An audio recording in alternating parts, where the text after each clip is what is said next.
The letter arrived on a Tuesday, which Stella Garner would later say was fitting, because Tuesdays had always been the cruelest day of the week. She read it standing in the parlor of her family's Boston townhouse, the late October light of 1882 slanting through the tall windows and falling across the cream-colored stationery as though it were an ordinary piece of correspondence. It was not ordinary. It was, in every sense, a sentence. Her father's handwriting was precise and unforgiving, the same penmanship that had signed business contracts and legal documents and everything else in his tidy, controlled life. And now it had signed Stella's fate with equal efficiency. "You will travel to Harlan Creek, Kansas," the letter read, "and take up residence with your Aunt Dorothea until such time as you have demonstrated the maturity and discretion this family requires. You will work. You will be useful. You will cease this embarrassment." The embarrassment in question was a publication. Stella had written and distributed, through a small but spirited press operated by two women she admired enormously, a pamphlet arguing that women in Massachusetts deserved the right to vote, to own property independently of their husbands, and to pursue education at the same institutions as men. She had written it under her own name. She had been 23 years old, and she had believed, wholly and completely, that putting truth on paper was the same as putting it into the world, and that the world would eventually come around. The world, as it turned out, was not quite ready. And her father, Elliot Garner, a man whose social standing was constructed entirely from other people's opinions, had come around to find her in the parlor with copies of the pamphlet stacked on the side table, and a look on his face that she would never entirely forget. That had been 3 weeks ago. Now there was a letter and a train ticket and a trunk already half packed by the housekeeper, who had the decency to look sorry about it. Stella folded the letter, set it on the mantel, and went upstairs to finish her own packing. She packed her books. She packed her writing journal. She packed the last 50 copies of the pamphlet, tucking them carefully between 2 wool skirts where her father would not think to look. She was not going west because she agreed it was a punishment. She was going west because she had no legal means to refuse, and because she had decided, somewhere between reading the letter and climbing the stairs, that if they were going to exile her to the frontier, she would make the frontier into something. She just did not yet know what. The train from Boston to Kansas City took 3 days and smelled of coal smoke and the particular restlessness of people in motion. Stella sat by the window for most of it, watching the country change from the ordered green of New England to the wide, golden-brown expanse of the Middle States. She had never seen land that flat before. It seemed, at first, like a kind of poverty, all that space and nothing to organize it. Then gradually, somewhere past St. Louis, she began to understand that the flatness was not emptiness. It was possibility. You could see so far. You could see everything that was coming. She arrived in Kansas City and transferred to a smaller line that carried her southwest toward Harlan Creek. The passengers on this second train were rougher and quieter and far more interesting than the ones she had shared the first journey with. There was a cattle buyer in a dust-colored hat who slept the whole way. There was a young woman with 2 small children who looked exhausted in the particular permanent way of mothers.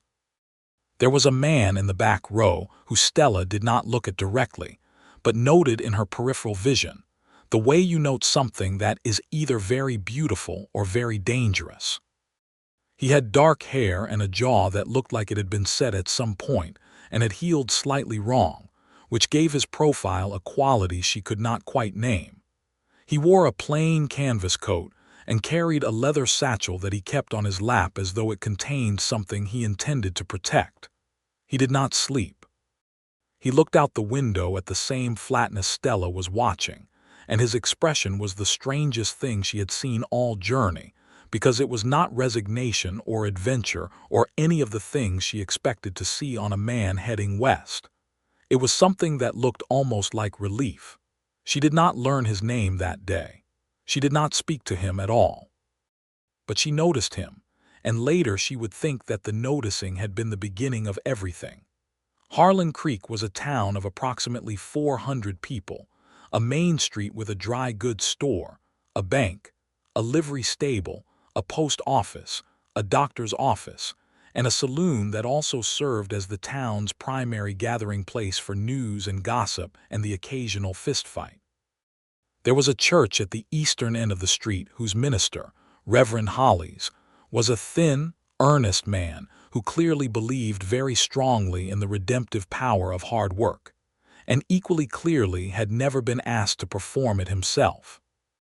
Aunt Dorothea lived on the edge of town in a small clapboard house that was neat in the way of someone who had very few things but arranged them with great intention.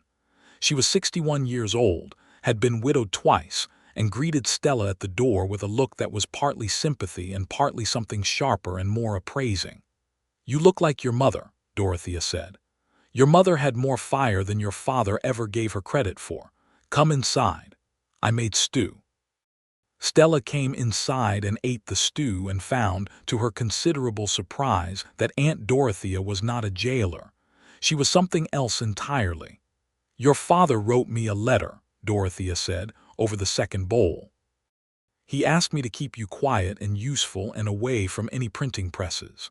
"And," Stella said, "and I wrote him back and told him I would do my best."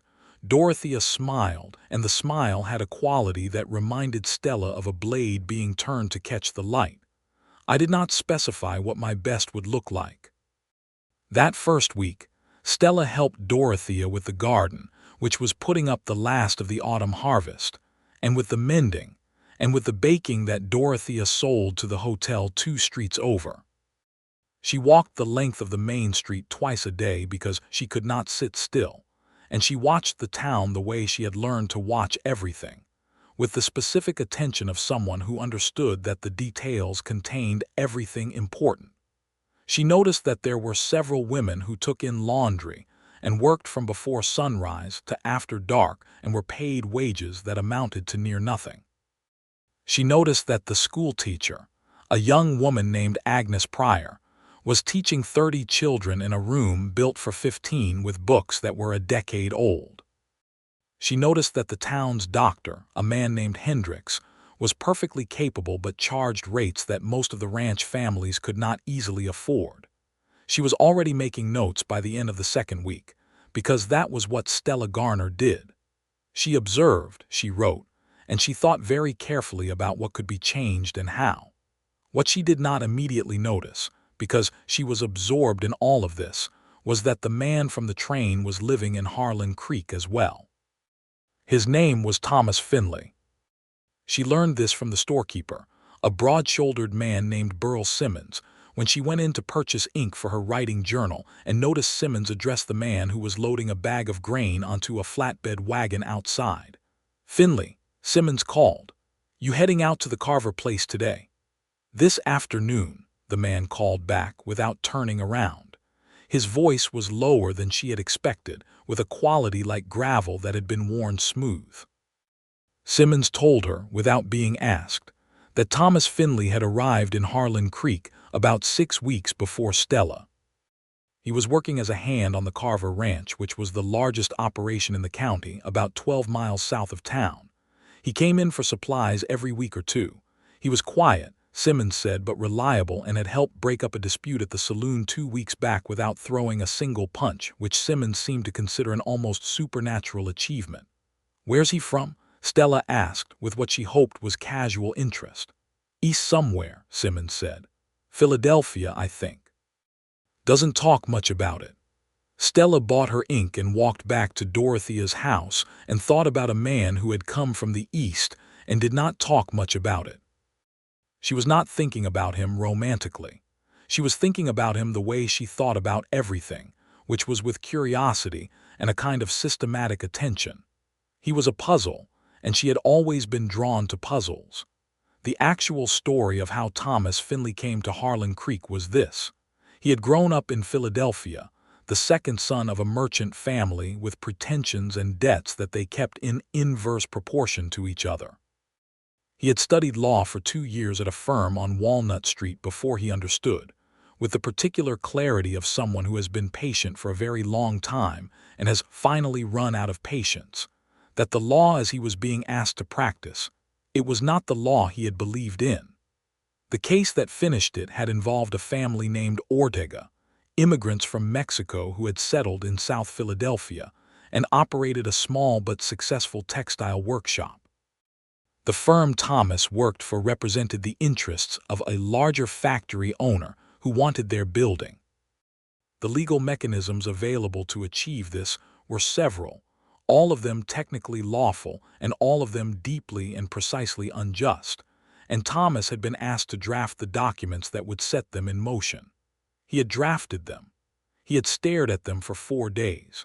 And then he had done something that his employer called sabotage, and that Thomas thought of as the only honest thing he had done in 2 years of practice. He had sent copies of all of the relevant documents, along with a carefully written explanation, to a reformist newspaper.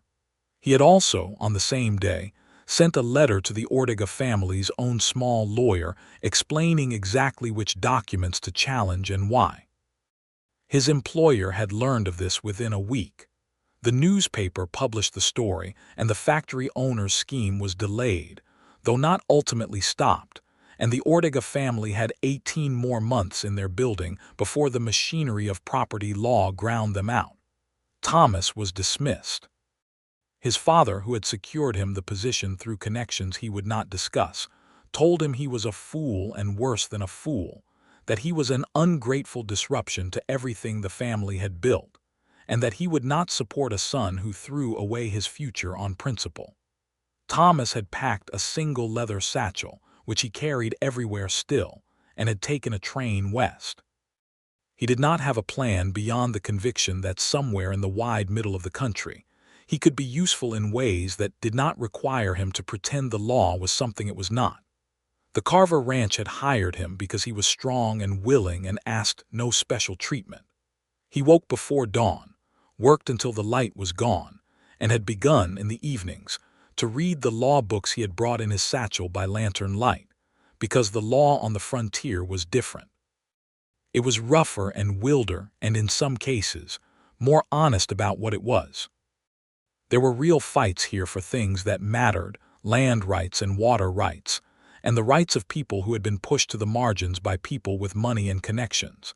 And he thought that, in this version of the law, there might be room for someone who was willing to fight those fights.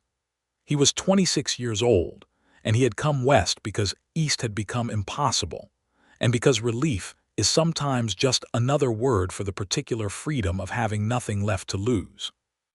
He first spoke to Stella Garner on a Wednesday in November, in front of the dry goods store.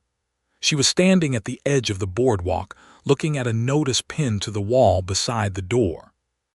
He was coming out of the store with a list of supplies for the ranch and nearly walked into her. He said, "Pardon me, miss," and she said, "I'm not in the way," and then she pointed at the notice and said, "Have you read this?" He had. It was a notice from the county land office announcing a new set of filing fees that would effectively price most small homesteaders out of the ability to renew their claims. The fees were not illegal. They were simply another instrument of the same machinery he had spent 2 years in Philadelphia watching operate. "I have," he said. "It's wrong," she said. There was no particular heat in her voice, which made the directness of the statement more startling, not less. "Yes," he said, "it is." She looked at him then properly, the way she looked at things she intended to understand. He looked back, which most people did not do when she looked at them that way, because the frankness of her attention tended to make people uncomfortable. "You were on the train from Kansas City," she said, 3 weeks ago. "You were in the 4th row," he said, "by the window." She was quiet for a moment, and he had the sense she was recalibrating something. "I'm Stella Garner," she said. "I'm staying with my aunt on Birch Street." "Thomas Finley," he said. "I'm out at the Carver place." "Why are you in Harlan Creek?" she asked, and the question was direct in a way that should have been rude but was somehow simply honest. "Same reason as you, I expect," he said, and did not explain further. She tilted her head and looked at him with an expression that was somewhere between amusement and respect. "You were exiled," she said, "more or less." "What did you do?" I told the truth about something my employer would have preferred I lie about, he said. You. I wrote the truth about something my father would have preferred I stay silent about. She paused. I suppose that makes us the same sort of trouble. I suppose it does, Thomas said, and for the first time since he had arrived in Kansas, he smiled, and it changed his face entirely, softened the set jaw and the careful eyes, and made him look briefly like the person he had been before Philadelphia had worn some essential openness out of him. They talked for 20 minutes, there on the boardwalk outside Simmons's store, while the November wind came down the main street and tugged at the papers pinned to the wall and pushed dust in small spirals across the packed earth road. They talked about the land office notice and about the homesteaders who would be affected, and about what practically could be done. Stella had been making notes on this for 2 weeks. Thomas had legal knowledge she did not. They talked quickly and well, interrupting each other without apology and picking up the threads again without effort, and by the end of the 20 minutes they had the outline of a plan that neither of them had had coming into the conversation. The plan was this. Thomas would draft a formal objection to the new fee schedule, citing the relevant territorial statutes and the case law from 3 similar challenges in neighboring counties. Stella would write a piece for the county paper, of which she had already located the editor, a decent but easily frightened man named Crawford, and would frame the issue in terms that could not be dismissed as radical but could not be ignored as minor. They would bring both to the monthly meeting of the Harlan Creek Town Council, which was in 2 weeks. Dorothea, when Stella told her that evening, listened to the whole plan with her arms folded and then said, "This Thomas Finley, is he trustworthy?" "I think so," Stella said. "He has the same reason to believe in what we're doing as I do." "That's not the same as trustworthy," Dorothea said, with the precision of a woman who had been married twice. "No," Stella agreed, "but it's a beginning." Thomas came into town on the following Saturday with the first draft of the legal objection written out in the careful, precise hand of someone trained to make words carry weight. He brought it to Dorothea's house, because he did not know where else to bring it, and Dorothea answered the door, looked at him for a long moment and said, "You had better come in and have coffee." They sat at Dorothea's kitchen table for 2 hours, Thomas and Stella, with the draft between them, and they worked through it line by line. Stella had an eye for language that Thomas admired and was too proud to say so immediately, but she could see him recognizing it in the way he accepted her revisions without defensiveness. She added 3 paragraphs that spoke not to the legal technicalities, but to the human reality of what the fees meant for families who had come west with almost nothing and built something on their own sweat and will. Thomas read them and said, "This is better than what I had." "Different," she said. "Not better." "Both," he said, and this time he looked at her with an expression that was not assessment but something warmer, and she looked away first, which surprised her. They brought the legal objection and Stella's article to the town council meeting 2 weeks later. Crawford had published the article nervously, with a note at the bottom indicating that the views were the author's own, as though the facts were a matter of opinion. 12 homesteaders came to the meeting, which was more than the council had seen in years, and 2 of them, a man named Aldrich and a woman named Pearl Hawkins, who ran a cattle operation alone since her husband died, spoke with the kind of plain-spoken fury that no one in that room could dismiss. The council did not immediately reverse the fee schedule. Government rarely did things immediately. But they tabled it for review, which was more than nothing, and the county attorney, a man named Guthrie who was older and less corrupt than his predecessors, took Thomas's legal brief and read it carefully and said he would look into the matter. Walking back down the main street afterward in the cold November dark with their breath making small clouds ahead of them, Stella said, "It's not enough." "Not yet," Thomas said. "But it's a thread. You pull the thread and eventually things come loose." "You sound like someone who has done this before." "I tried to," he said. "In Philadelphia I failed." "Did you fail?" she asked. "Or did you just not succeed completely?" He looked at her sideways.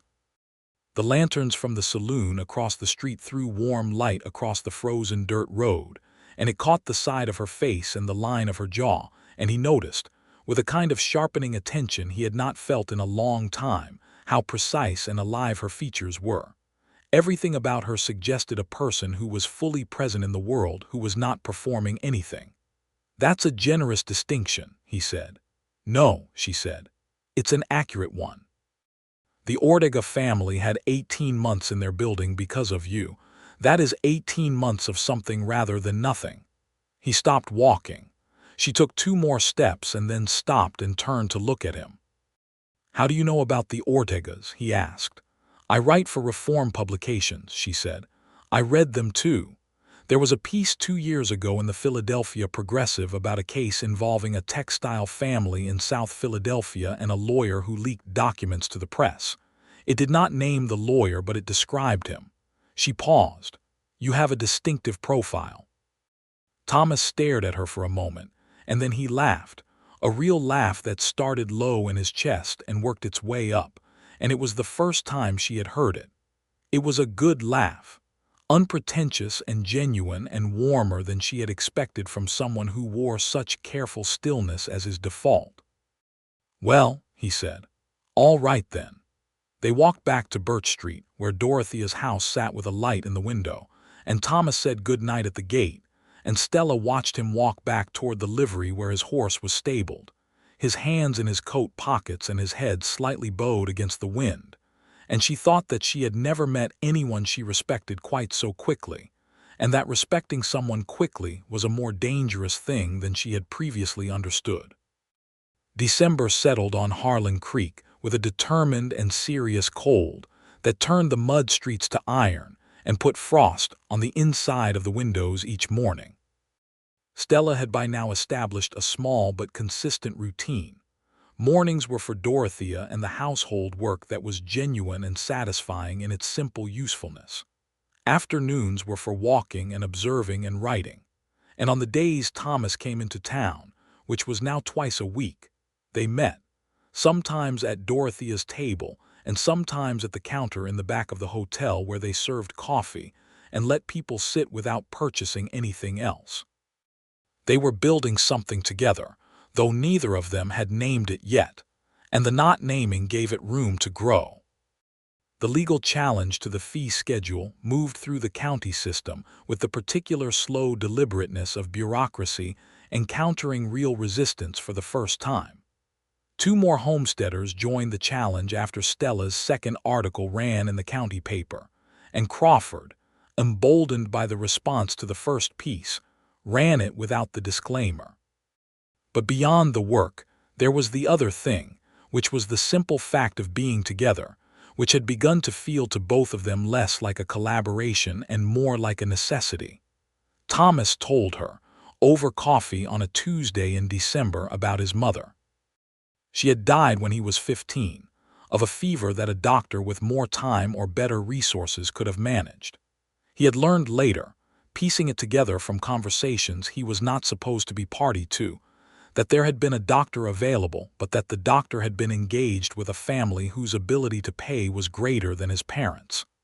He told this story without melodrama, the way he told most things, in plain declarative sentences that trusted the facts to carry their own weight. Stella told him, in return, about her mother, who was alive but small in the way of someone who had allowed her life to be organized entirely around another person's needs. Stella Garner was intelligent and gentle and had once, in a moment Stella treasured, told her daughter that she was sorry the world was not yet ready for her, and that she hoped she would not wait for it to catch up but would simply move forward and let the world manage. "She sounds like she understood you," Thomas said. "She did," Stella said. "She just did not have the means to do anything about what she understood, which is a particular kind of sadness." "Is that why you write?" he asked. "For her as well as yourself," she considered this. "Yes," she said, "I think that's true." She looked at him. "Why did you practice law, originally, before it turned into what it turned into?" "For my mother," he said, and the simplicity of the parallel was so obvious and so precise that they both felt it at the same moment. this shared reason that went down to the root of who they were, and they sat with it quietly for a moment, and it felt less like a discovery than a recognition. It snowed in the third week of December. Harlan Creek was not unprepared for snow, but was always slightly caught off guard by its scale. The way it came down the plains with nothing to slow it, arriving not gently, but with the full confidence of weather that has traveled a long way and intends to stay. Stella was at the post office when the snow started, collecting a letter from her friend Josephine back in Boston that she had been waiting for.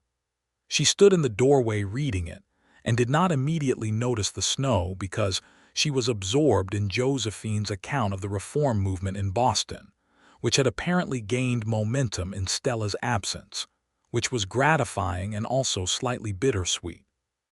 Thomas came around the corner of the bank with a parcel under his arm and almost walked into her for the second time.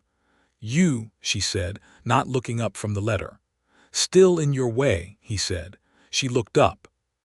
The snow was coming down properly now, in the thick, determined way of a storm that has committed to itself. "I need to get back to Dorothea's," she said. "I'll walk with you," he said, without making it a question, which she appreciated.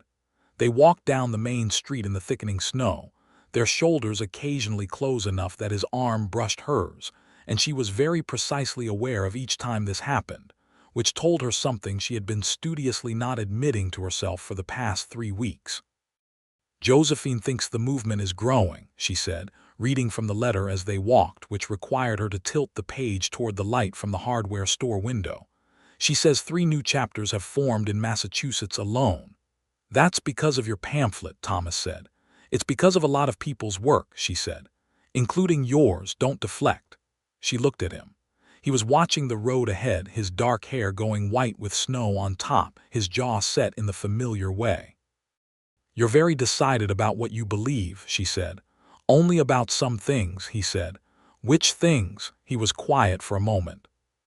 They had turned off the main street and were on the quieter road toward Dorothea's house, and the snow muffled everything into a particular intimacy, the sound of their boots and the wind and nothing else. "The things that seem clear to me," he said. "When I can see something plainly, I find it difficult to speak around it. My father used to say that was my worst quality." "Your father sounds like someone who made a habit of speaking around things," Stella said. "He was very skilled at it," Thomas said, and there was no bitterness in his voice, just the flat acknowledgement of a fact. They reached Dorothea's gate. The snow was deep enough now that it was covering the tops of their boots. Stella turned to face him, and they were close, not because of any intentional movement, but because the gate was narrow and the snow was piling up, and the world had simply arranged them that way. "Come in," she said. "Dorothea will be furious if you ride back to the Carver place in this." He looked at the sky, which had gone the flat white gray of a storm with ambitions, and said, "She may be right." Dorothea was not only not furious, but was clearly pleased. In the contained and practical way she expressed most things. She put Thomas in the spare bedroom that had belonged to her second husband, and fed them both beef stew that was better than the first stew Stella had eaten here, which had itself been excellent. And they sat at the kitchen table until late in the evening, the 3 of them, while the snow packed itself against the windows, and the lamplight made the small room warm and particular. Dorothea told stories about the early days of Kansas, when she and her first husband had come out in 1858, before the railroad and before the cattle drives had turned it into what it was now, when it had been truly wild and genuinely dangerous in ways that were both terrifying and magnificent. She told the stories without nostalgia, which made them more real. Thomas asked questions that showed he knew history and wanted to know more. Stella watched him ask them, the quality of his attention, the way he leaned forward slightly when something interested him, and did not pretend to be interested in things that did not.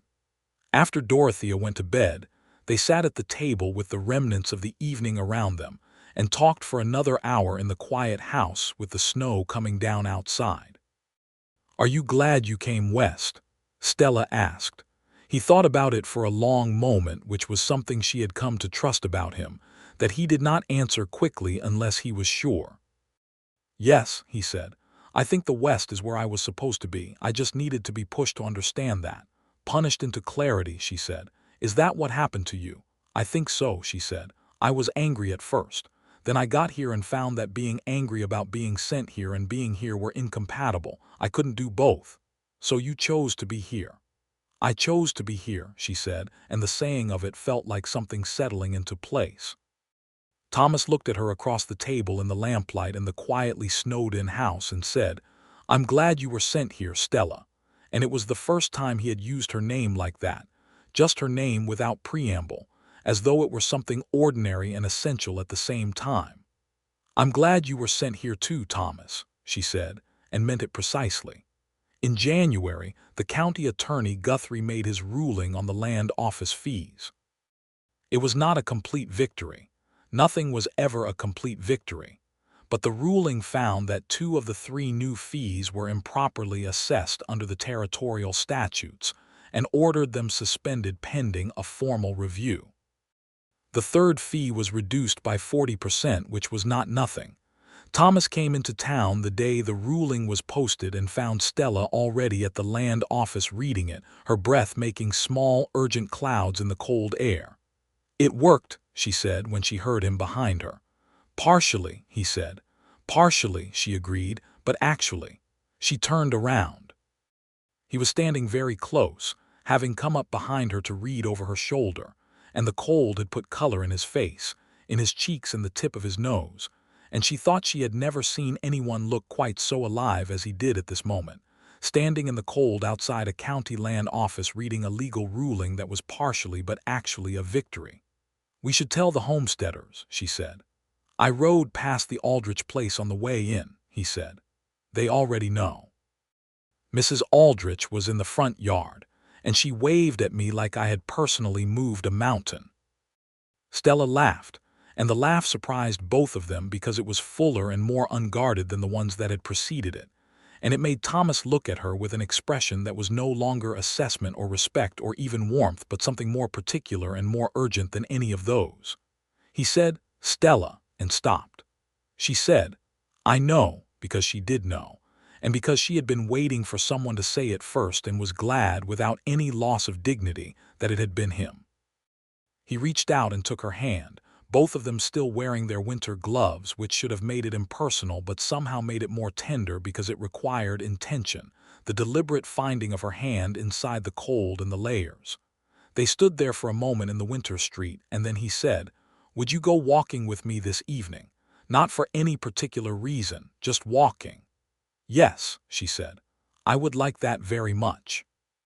The walking that evening was through the main street and out along the creek road, which was frozen solid and surrounded by cottonwood trees that were bare and silver in the last light.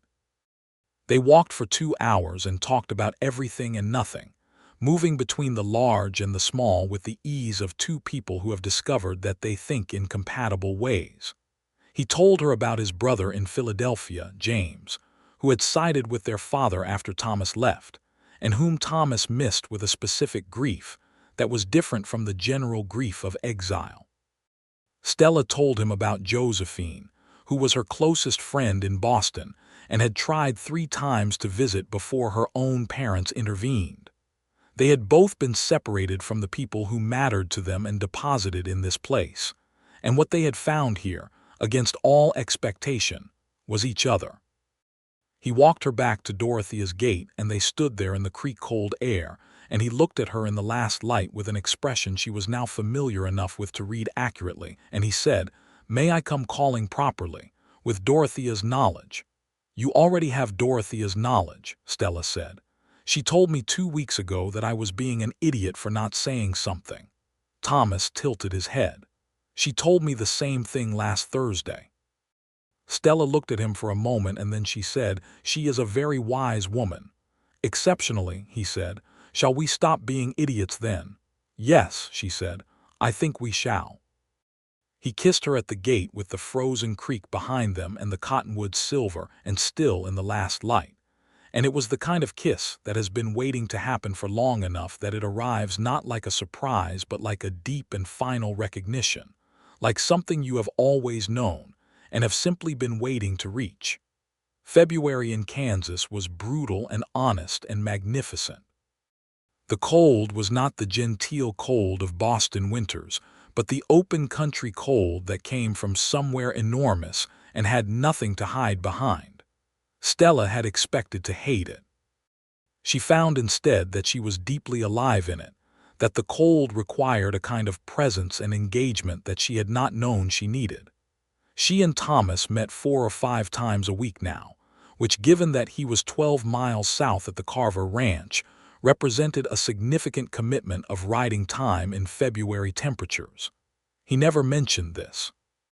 She noticed it without comment and made sure that the days he came were days worth coming for, in ways that had nothing to do with productivity and everything to do with the warmth of simply being together. They took on another case of sorts, through Thomas's growing informal reputation in the county as a man who understood the law and could be trusted to use it for people who had no other recourse. This time it was a family named Reyes, a Mexican-American family who had held land south of Harlan Creek since before Kansas was a state, and who were being pressured by a rancher named Duvain, whose operation to the east was expanding, and who had developed a particular interest in the Reyes' water access. Duvain was not the kind of man who operated through violence, at least not directly. He operated through paperwork and delay, and the kind of legal pressure that was designed not to win immediately but to exhaust. He had filed 3 separate claims against the Reyes family's water rights in 6 months, each one requiring a response, each response costing time and money and energy that a small family farm could not easily spare. Thomas spent 3 evenings at the Reyes kitchen table, which was warm and smelled of food and family, and where Emilio Reyes, who was 58 and had a quiet and precise dignity that Thomas admired enormously, walked him through every document and every claim. Stella came twice, and she and Maria Reyes, Emilio's wife, talked in the way that women who respect each other immediately do, moving quickly from formality to a directness that was its own form of trust. Duvain has done this to others, Maria told Stella, on the second visit, over coffee so strong it was nearly a solid. The Hartley family, north of here. He filed on their grazing rights last year and they gave up after 6 months and sold to him at half the land's value. That's not going to happen here, Stella said. No, Maria said and looked at her steadily. I know.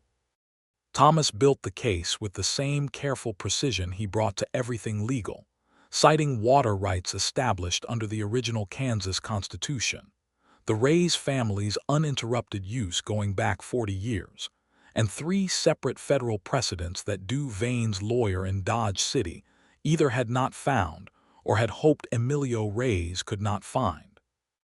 He filed the consolidated response on a Thursday in February, and it was 53 pages of the kind of legal argument that made Guthrie, who received a copy, read the whole thing over 2 evenings and send Thomas a note that said simply, "Well done." The case would take months to fully resolve. These things always did. But the filing created a structure that was very difficult to dismantle, and Duvain, who was not a stupid man, understood this within 2 weeks and quietly withdrew 2 of the 3 claims. One evening after the filing, Thomas and Stella sat in Dorothea's parlor, which Dorothea had quietly vacated on the grounds of needing to visit a neighbor, and Thomas said, "I've been thinking about staying." Stella looked up from her writing journal. "In Harlan Creek, in Kansas," he said, "more permanently. I've been corresponding with Guthrie. There may be a way to sit for the Kansas bar examination. The territorial requirements are different from Pennsylvania's, but it's possible." She was quiet for a moment, watching him. He was sitting in the armchair across from the small fire, his long legs stretched out and his law book on his knee, and he looked in this moment more fully himself than she had seen him, more settled into his own skin. "What about the ranch?" she asked. "Carver would understand," he said. "I've been useful, but it was never permanent. He knows that." "And your father?" she asked. And James, do you not want to go back to Philadelphia eventually? He was quiet for a moment. I want to rebuild something with James, he said. Eventually, on different terms than we left on, but no, I don't want to go back to what was there. He looked at her. Do you want to go back to Boston? She thought about her father's letter, which she had kept in the bottom of her trunk, not out of sentiment, but because it was evidence of what had put her here, and here was turning out to be one of the best things that had ever happened to her. No, she said. I don't want to go back either. He was quiet for another moment, and then he said, I want to ask you something, and I want you to know that if the answer is no or not yet, then I will understand and I will still be here. She set down her journal. I want to ask if you'll consider making this permanent, he said. What we're building here. I mean us together in this place. I mean a life. The fire made small sounds beside them, and outside the window the Kansas dark was huge and deep and full of stars, which you could only see this clearly in places where there was nothing between you and the sky. Yes, she said, I will consider it. She paused. I have been considering it since December. He crossed the room in 2 strides and sat beside her on the small sofa and took her hands in his, and she looked at his face up close, the jaw and the dark eyes and the slight roughness of the West already written into his complexion. And she thought that she had never expected to find this, here of all places, delivered by the exact circumstances that had been meant to diminish her. I love you, he said, and it was plain and clean as everything he said, with no decoration and nothing withheld. I love you too, she said, and felt the truth of it move through her from whatever depth it had been sitting in, waiting to be said. They sat together beside Dorothea's fire for a long time after that, talking about the practical things of it, the how and the when and the where. And these practical conversations were the most romantic conversations Stella had ever had because they were real, because they assumed a future and were building toward it with the same attention they brought to everything.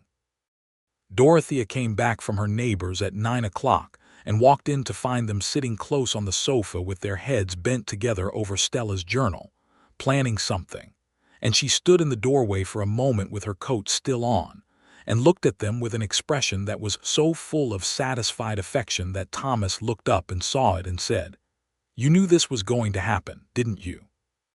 I knew it in October, Dorothea said.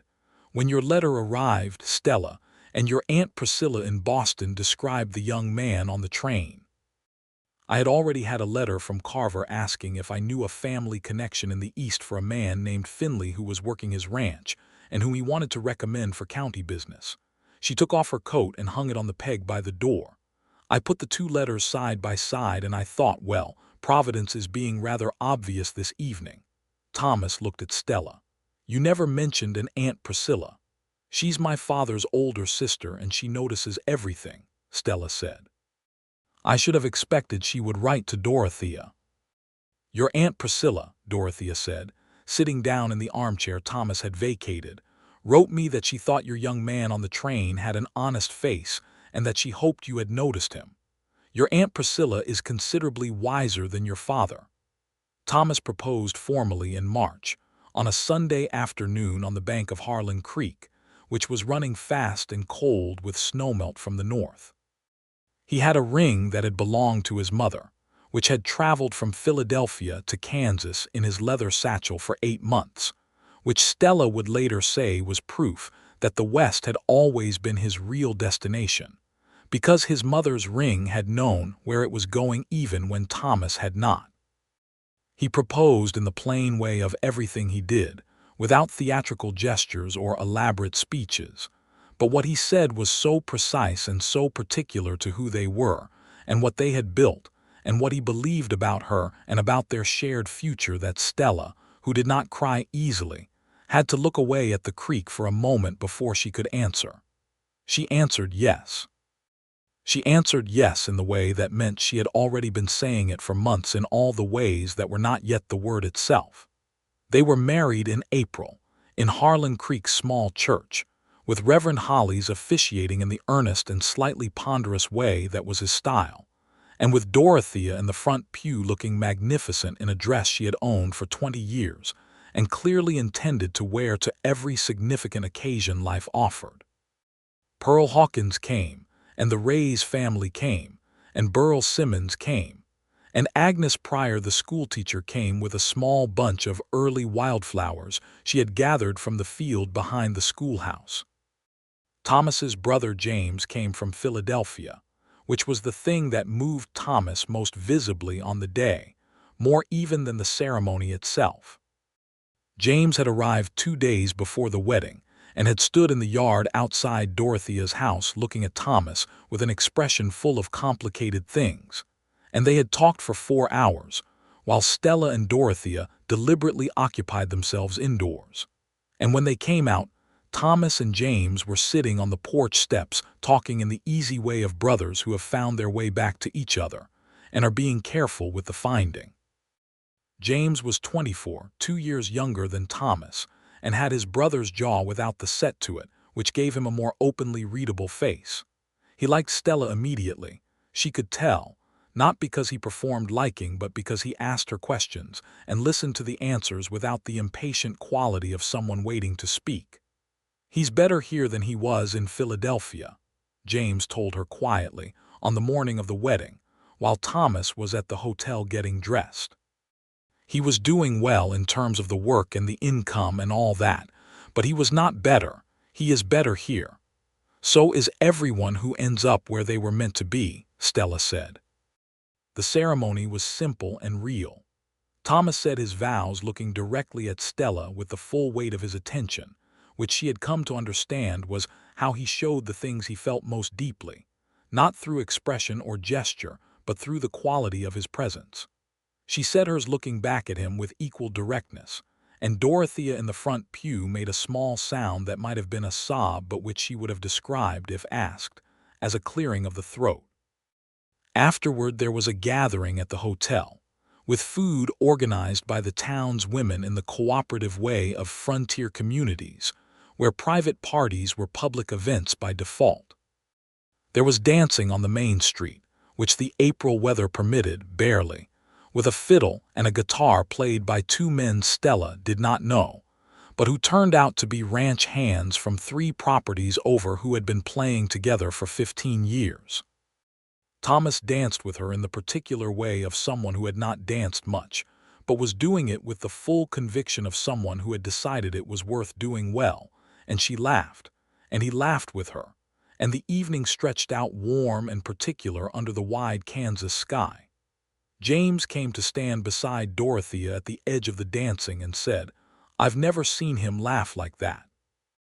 "He's been laughing like that since December," Dorothea said. James watched his brother and Stella move through the dance with the ease of 2 people already accustomed to each other's rhythms. "I made a mistake," he said quietly. "After he left, I sided with my father and that was a mistake." "He knows," Dorothea said, "and he has forgiven it. The question is whether you've forgiven yourself." James was quiet for a moment. "Not entirely." "Well," Dorothea said, "you came here. That's the beginning of it." Thomas had passed the Kansas bar examination in March, with results that Guthrie said were among the best he had seen in 10 years of reviewing candidates. He had set up a small practice in town, using a room in the back of the post office building that the postmaster, a generous man named Davis, rented him for a sum that was more symbolic than actual. The practice was not yet financially sustaining, but Thomas had saved enough from the Carver Ranch to carry them while it grew, and it was growing with the particular speed of something that fills a real need in a place that has been waiting for it. The Rays water rights case was resolved in May, fully in the Rays family's favor, after Duvayne's lawyer, apparently calculating that the remaining claim was not worth the escalating cost of fighting it, filed a withdrawal with the county court. Emilio Reyes rode into town himself to tell Thomas, arriving on a Tuesday morning with his hat in his hand, and a look of such dignified relief that Thomas had to excuse himself for a moment before he could discuss the details properly. Stella was there when Emilio arrived, as she was for most significant moments in the practice now, partly because she understood the cases, and partly because the clients talked to her in ways that filled in the human context that the legal documents could not contain. When Emilio came in, she stood up and he looked at her and said, "Mrs. Finley, my wife asked me to tell you that you are welcome in our home as long as we have a home to welcome you in." Stella shook his hand, which was not the gesture he expected but which he received with grace. "Tell Maria that we will come for dinner as soon as Thomas stops using every free hour to work on the Aldrich grazing case." Thomas, from the back room, said, "I am not working every free hour." "You were working at 4 in the morning on Thursday," Stella called back. A brief silence from the back room. Emilio smiled. Summer came to the Kansas plains with full authority, hot and wide, and so luminous that the light seemed to come from everywhere at once rather than from a single source. Stella's work had evolved from articles in the county paper into a regular column that Crawford now ran every 2 weeks, and which had begun to be reprinted in 2 larger state papers, one in Topeka and one in Wichita. She wrote about the land, and the people and the law and the specific ways in which the frontier was both freer and more brutal than the East, about the women who worked the same ground as their husbands and were invisible to the law that governed it, about the families whose history predated the state itself, and who were fighting to stay in a place that kept pretending they had no right to be there. She kept her writing room at Dorothea's, even after she and Thomas took a house of their own on the far side of the main street, a small and sturdy house with 4 rooms and a deep porch that faced the creek.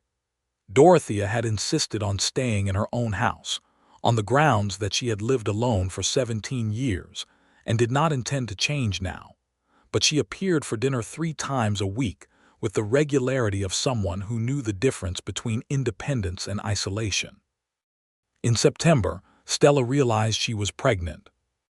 She told Thomas on a Sunday evening on the deep porch, with the creek sounds coming up from below and the last heat of the summer day still in the boards under their feet. She told him in the middle of a conversation about something else entirely, which was her usual way of saying important things, slipping them into the ordinary flow of time rather than staging them, because staging them gave them a kind of weight that she found more difficult to carry than the truth itself. He was quiet for a moment that was longer than his usual moments of quiet, long enough that she looked at him to find him looking at the creek with an expression she had not seen on him before, something raw and enormous that he was not yet able to organize into words. "Thomas," she said. He turned to her. "I'm going to be a father," he said, and his voice had the quality of something so new and large that it had not yet been domesticated by repetition. "Yes," she said. "In about 7 months, I think." He reached out and took her hand and held it with both of his, and they sat on the porch in the September evening, and the enormity of the future was present between them in the good way, the way of something that has been built carefully enough to hold what is put into it. "Are you frightened?" he asked. "A little," she said. "Are you?" "Yes," he said. "Considerably." He looked at her. "But I am not frightened of anything that has to do with you. You are the least frightening thing that has ever happened to me." "That is either a very romantic thing to say or a deeply concerning one," she said. He laughed and pulled her hand closer, and she leaned her head against his shoulder in the warm September dark. Dorothea cried when Stella told her, which was the first time Stella had seen her cry, and then Dorothea immediately organized herself and began an inventory of everything the house would need, which was entirely characteristic, and which made Stella love her more than she already did. James wrote from Philadelphia, responding to Thomas's letter, with a warmth that had been growing steadily in his correspondence, since the wedding and which had now reached the point of simple and genuine happiness for his brother. He said he intended to visit again in the spring, and this time he wanted to stay for a month rather than a week. The autumn was productive and full, and the kind of busy that is made of good things rather than urgent ones. Thomas's practice was now genuinely self-sustaining, and he had taken on 2 cases for ranch families in the neighboring county that had the potential to set important local precedents. Stella finished a longer piece, nearly essay length, on the history of women's land rights in Kansas, which Josephine in Boston had connected to a national reform publication, and which was published in November to a response that was larger than anything Stella had produced previously. Her father wrote her a letter in October. It was the first communication since the original exiling letter, and it was short and uncomfortable and carefully worded in the way of someone who is acknowledging something without quite saying what they are acknowledging. He said he had read her column in the Topeka paper, which someone at his club had passed him. He said it was well written. He said he had heard from his sister Priscilla that she was married. At the bottom of the letter, in a sentence that looked as though it had been written and revised several times, he said that he hoped she was well and that the West was agreeing with her. Stella read the letter twice and then set it on the desk beside the other letters and wrote back a reply that was equally short and equally careful, and which ended by saying that the West was agreeing with her very well and that she hoped he was in good health. It was not a reconciliation. It was the beginning of a very slow thaw, which was, for now, enough. The winter was easier than the first winter, not because it was less cold, but because Stella now knew the cold, knew the house and its particular creaks and drafts, knew the way the creek froze from the edges in, and the way the cottonwoods went silver in the frost, and the way the main street looked at 7 in the morning under a fresh snowfall, tracks of horses and people already cutting through it in the patterns of a working day. Thomas came home from the office in the evenings, and they sat at the kitchen table or on the sofa near the stove and talked about the day. And these conversations had the quality of the best conversations she had ever been party to, because they were between two people who were genuinely interested in what the other was thinking, and who had no need to be anything other than what they were.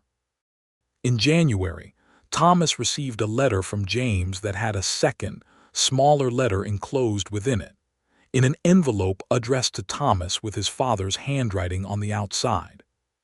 Thomas held the outer letter for a long time before opening it, and Stella sat across from him and did not say anything, because some things require space rather than company. He read the letter. He folded it and set it on the table.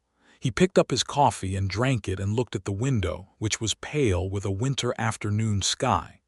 "He says," Thomas said, "that he understands I made my own choice and that he will not interfere with it. He says James has told him about the law practice and that he supposes it is a worthwhile occupation." He paused. "He says he would like to know his grandchild." Stella waited. "It is not an apology," Thomas said. "I don't think he is capable of an apology, but it is a movement towards something." "Is it enough?" she asked. He thought about it in his thorough way. "It is enough to respond to," he said. "That's a start." He wrote back that week, a careful and measured letter that offered neither forgiveness in a clean lump nor a continuation of the rupture, but rather the tentative beginning of a correspondence that might, over time, become something that both of them could live with. It was the best available option, and he chose it consciously. And Stella understood that choosing the best available option rather than the ideal one was sometimes the most mature thing a person could do. Their son was born in April, on a Sunday morning when the early Kansas spring was putting green on everything, and the creek was running high with snowmelt, and the air through the open bedroom window smelled of new grass and cold water. The birth was managed by the town's doctor, Hendricks, and by a woman named Clara who served as the local midwife, and who had seen enough births to be both thoroughly competent and entirely calm, which was what Stella required. Thomas was in the house, which was not the custom, but Stella had told him plainly that she wanted him nearby, and he had told her plainly that there was nowhere else he intended to be, and Hendricks, who was a practical man, had raised no objection. They named the boy William, after Thomas's mother, whose name had been Wilhelmina, which Thomas had always shortened to Willie in his private memory of her, and the compromise of William was one they arrived at together in the way they arrived at most things, by talking until they found the truth of it. Dorothea came at 7 in the morning with food enough for 10 people, because feeding people was her most reliable expression of love. James, who had arrived 2 weeks early in anticipation, having apparently developed a better sense of Finley family timing than anyone gave him credit for, was sitting on the porch steps when Hendricks came out and nodded. And James stood up very fast and went inside and found his brother sitting on the edge of the bed, holding a small person wrapped in a flannel blanket. And the look on Thomas's face was something James wrote about to their father the same evening, because it was the most purely happy he had ever seen another person look. Stella from the bed said, "James, come and meet your nephew." James came and looked at William, who was red and small and tremendously opinionated for someone only 2 hours old, and James said, "He looks like you, Tom," and Thomas said, "He has her eyes," and they both looked at Stella, who said, "He has his own eyes, both of you." The spring moved forward with the particular generosity of seasons that follow hard ones, warm and incremental, adding light and green in daily increments as though the world were being repainted carefully from the ground up. Stella was back at her desk by May, William in the small cradle that Thomas had made himself over the winter months, asking Burl Simmons what wood to use and coming home with walnut shavings in his hair, and a satisfaction in the making that he had not known was in him. She wrote and he worked, and William grew, and Harlan Creek continued its particular life around them, which was full of the ordinary extraordinary events of a frontier town, of births and deaths and disputes and celebrations, and the slow ongoing work of building something out of land and will, and the stubborn human insistence on making a home. In the summer, Josephine came from Boston. She arrived on the same train line Stella had taken 2 years before, and she stood on the platform in Harlan Creek in a dress that was entirely incorrect for Kansas in August, and looked around her with an expression that was somewhere between delight and bewilderment. Stella hugged her for a long time, and then Josephine held William, who regarded her with the grave and thoughtful expression he had apparently decided was his primary mode of engagement with the world, and she said, "He is remarkable, Stella." "He is," Stella agreed. "You are different," Josephine said, looking at her. "Good different or alarming different?" "Good," Josephine said. "Settled in yourself." She looked at Thomas, who was carrying Josephine's considerable luggage from the platform with the focused competence he brought to physical tasks. "He's very capable," she said. "He is," Stella said, "and more besides." Josephine stayed for 3 weeks, which was long enough to see the real life of the town, to meet Dorothea and the Rays family and Pearl Hawkins and Agnes Pryor, and to go out to the Carver Ranch, where Thomas took them both one Sunday, and where they saw the scale of the land in a way that no amount of description could replicate, the flat immensity of it, the sky going down to meet the ground in every direction without obstacle or interruption. "I understand why you stayed," Josephine said on the last evening, sitting on the deep porch with the creek sounds below and William asleep on Stella's lap. "I expected to find you making the best of an exile. I found you living a life." "I am making the best of an exile," Stella said. "It just turned out that the best of it was something I could not have imagined from Boston."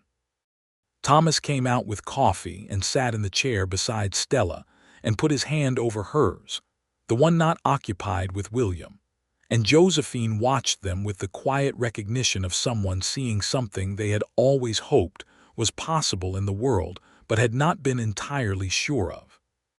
After Josephine left, the summer deepened and the work continued, and the life they were building in Harlan Creek became more deeply its own thing, no longer defined by what they had left in the East or by the punishment that had sent them here, but simply by what it was. Thomas argued the Aldrich grazing case before the county court in September, and won it on a point of water law that Guthrie afterward told him was the clearest piece of legal reasoning he had seen in 15 years on the bench in Kansas. The Aldrich family came to celebrate at the hotel, and Mrs.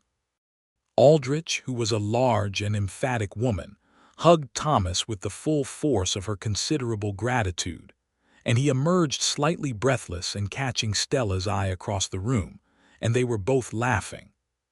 Stella's essay collection, which she had been assembling for 18 months, A gathering of her columns and longer pieces under the title The Wide Country was accepted for publication in October by a press in Topeka that had been started 3 years before by two women who had read her work and sought her out through the Reform Network. The letter of acceptance arrived on a Tuesday, and she read it standing in the kitchen with William on her hip and Thomas behind her reading over her shoulder, and when she finished reading he said, "I knew it," and she said, "You knew no such thing," and he said, "I knew everything about this, Stella. I knew it the moment I read the first piece," and she turned and looked at him, and the force of his certainty was, as it always had been, one of the most steadying things she knew. They celebrated that evening at Dorothea's table, which was the natural site of all significant occasions, with a dinner that Dorothea had apparently been planning since the morning on the grounds that she had dreamed of the publication letter the night before, which Stella chose not to interrogate too closely. James wrote in the fall that he had been offered a position at a law firm in St. Louis that had more in common with Thomas's values than with their father's connections, and that he intended to take it. He said he felt the East less able to hold him than it once had, and that this might be Thomas's fault. Thomas wrote back that it was absolutely Thomas's fault, and that he was proud of his brother. Their father wrote to Stella directly for the first time in November, a letter addressed to Mrs. Stella Finley in handwriting that was his, but with a quality she recognized as the handwriting of someone who is making a deliberate effort towards something that does not come naturally to them. He congratulated her on the book. He said he had read, through the Kansas connections Priscilla had apparently been cultivating with the persistence of a woman on a mission, several of her pieces. He said they were finely written and that they argued their points with a clarity and conviction he had to admit was impressive. He did not apologize for the exile. She had not expected him to. But the letter existed, and it had been written, and it was something. She wrote back with equal care and equal limited warmth, and told him about William, and included a brief description of the house and the creek and the town, and said that she hoped he was well. She did not say she forgave him, because the larger truth was more complicated than a clean forgiveness, and she had learned here, in this place that prized plain speaking, that the complicated truth was always better than the neat lie.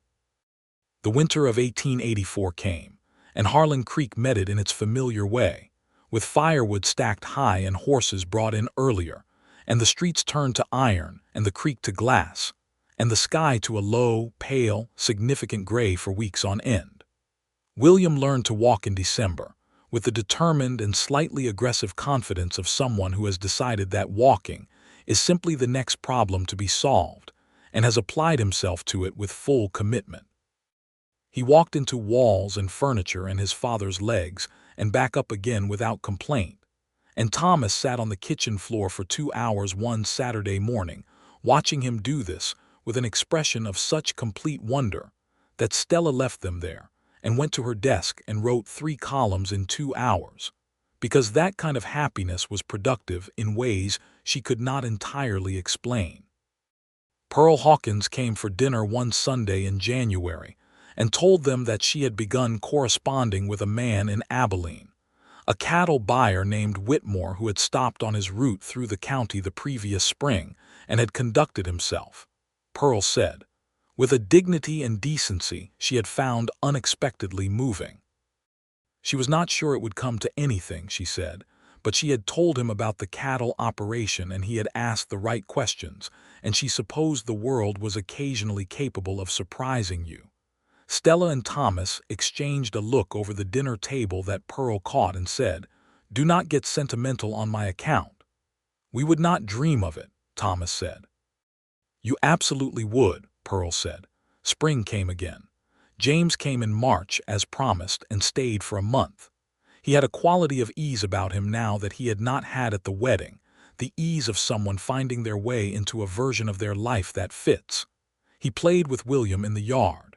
He sat up late with Thomas talking about law and about their father, who was ill in a way that was not yet serious but was probably becoming serious. He helped Stella box up the first printed copies of The Wide Country, which arrived from the Topeka Press on a Thursday afternoon in March, when the ground was just beginning to soften, and the first green was pushing up at the edges of the creek. She held the first copy in her hands and looked at it for a long time, and then she opened it to the dedication page, which read, "To Thomas, who also told the truth," and below that in smaller text, "and to the West, which turned a punishment into a life."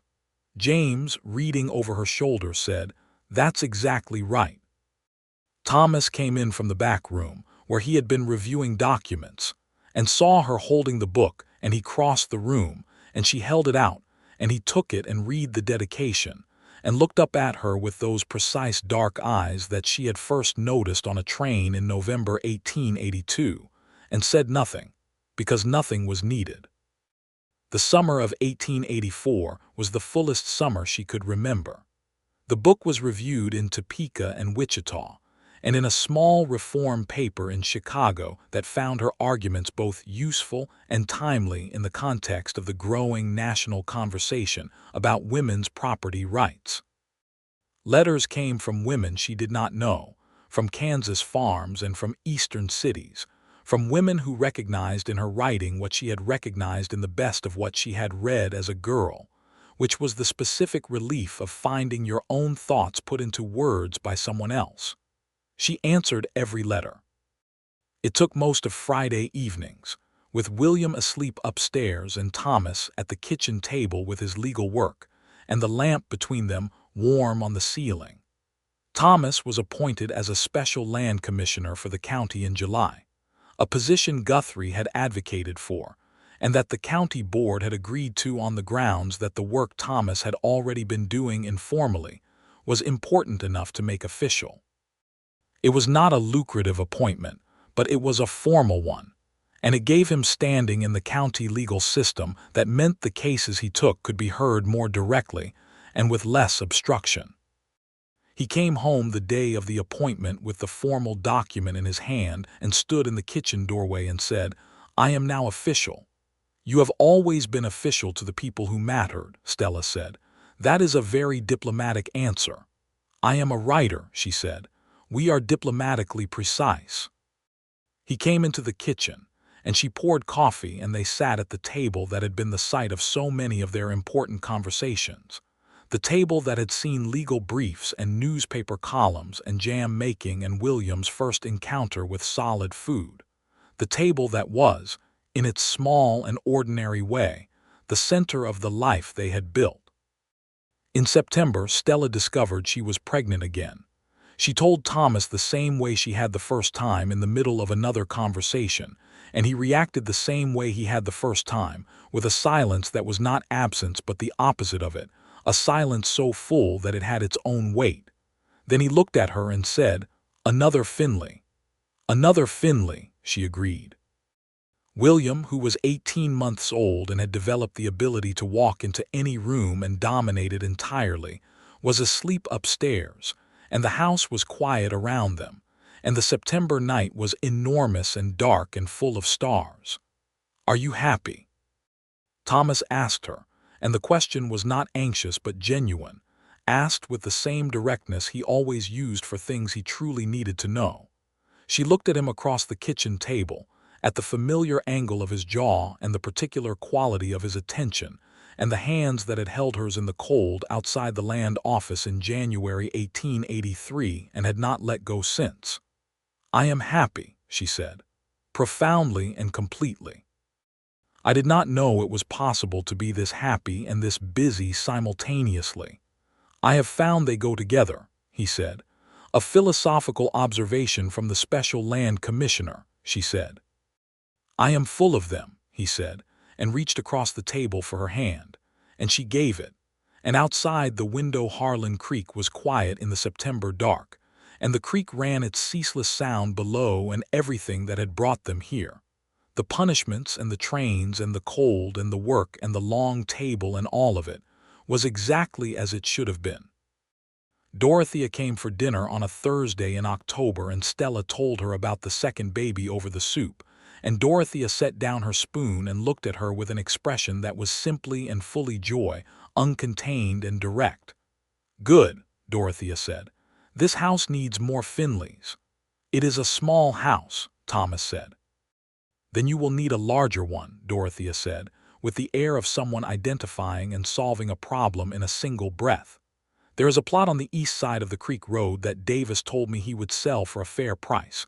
I have been looking at it for 3 years." "You have been planning this house," Stella said, "for 3 years." "I have been planning many things," Dorothea said, with the small smile she used for things she intended to say only the once. "I planned most of them before you arrived, and they all came right." Stella looked at Thomas, and he looked at her, and they were both laughing. They bought the land in November, on a cold, clear morning when the frost made every surface precise, and the creek was beginning its annual freeze. They stood on the plot together, Thomas and Stella, with William between them holding both their hands, his small booted feet planted in the frost-brittle grass, and they looked at the space that would become their house, the house they would build rather than rent, the house with enough rooms for all the life they were growing. It was a plot of ground in Harlan Creek, Kansas, in November 1884, and it was not what either of them had planned. It was not what either of them had wanted when the wanting was still shaped by the lives they had been living before the exiling letters arrived.